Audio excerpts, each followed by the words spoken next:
Not only did Wayne almost get replaced, but the man he considered his daddy put out a contract on his life. That night Wayne left the compound could have been his last, all because of his beef with the same man who raised him. There has never been a beef like the one between Young Thug and Lil Wayne. Never.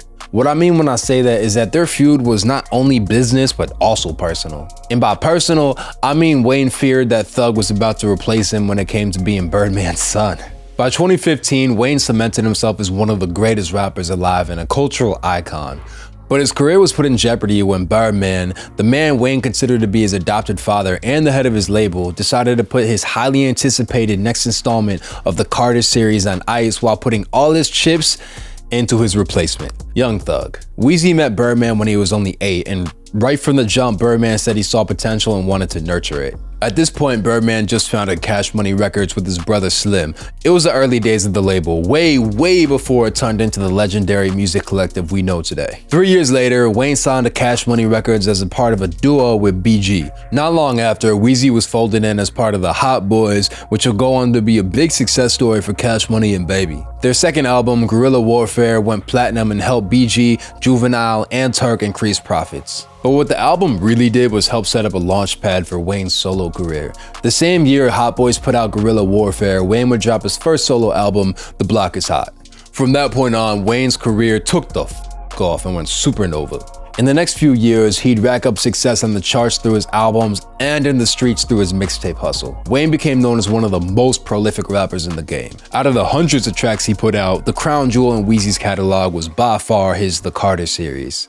When Wayne dropped The Carter in 2008, it was a huge moment for the music industry. It sold 1 million copies in a week, becoming one of the fastest selling drops in music history while also locking in Weezy as one of the biggest stars in the world. While all this was happening though, there was a ton of speculation about Lil Wayne's relationship with Birdman, who we'd taken to calling his daddy in interviews and in songs. Photos and videos surfaced of Wayne kissing Baby on the lips, and in a documentary clip, Wayne talked about how Birdman arranged his first sexual experience while he was still underage. While Wayne had been groomed to become a star under Birdman's wing, it was obvious that their relationship was a little complicated and maybe even a little darker than people might have guessed. Through it all though, Wayne would refer to Birdman as a father figure, even releasing a collab album with him called Like Father Like Son. I think everybody in the game assumed that Weezy and Baby would stay inseparable no matter what.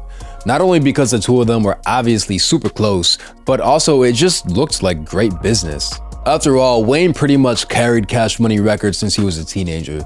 It turns out the millions and millions of dollars Wayne was raking in through Young Money was going straight to Baby.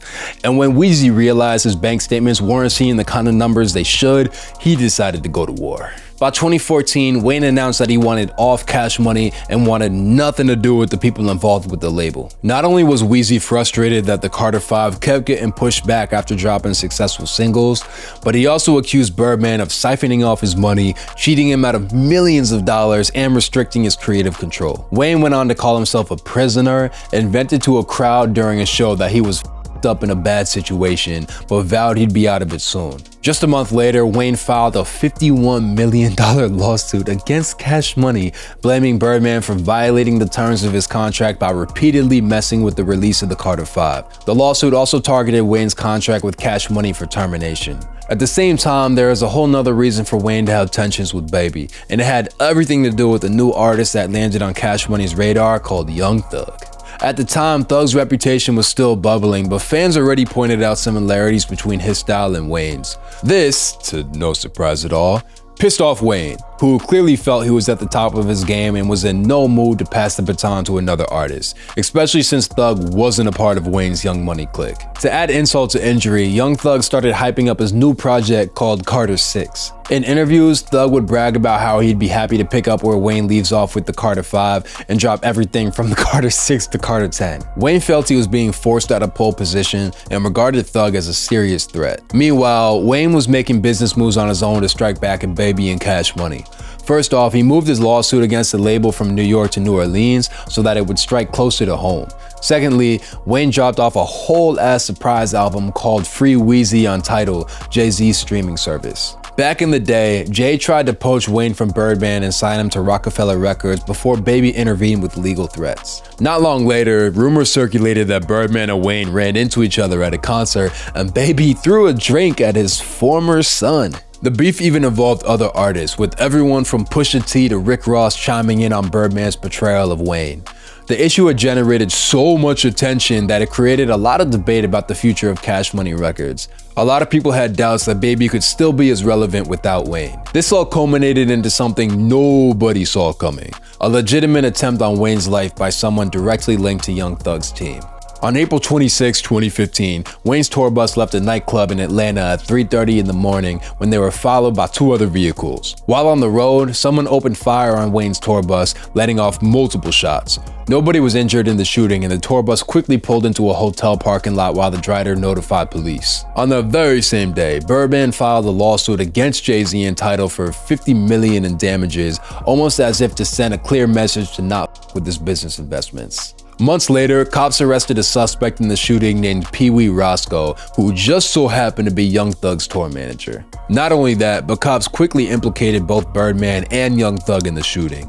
A leaked phone call between Birdman and Roscoe showed the two were in direct communication, but Thug apparently called Roscoe 8 times before the shooting took place. Roscoe went as far to directly accuse Birdman of orchestrating the shooting, claiming the whole thing took part because of Wayne's ongoing issues with Thug. Roscoe was hit with a 10-year prison sentence and a 10-year probationary term, while Birdman and Thug were never formally charged. Later that year though, Baby and Wayne had their first reunion in over a year when they crossed paths at Drake's New Year's party. After a group photo of the Young Money and Cash Money camp surfaced, it sparked talk that both parties might be ready to put their beefs behind them and start anew.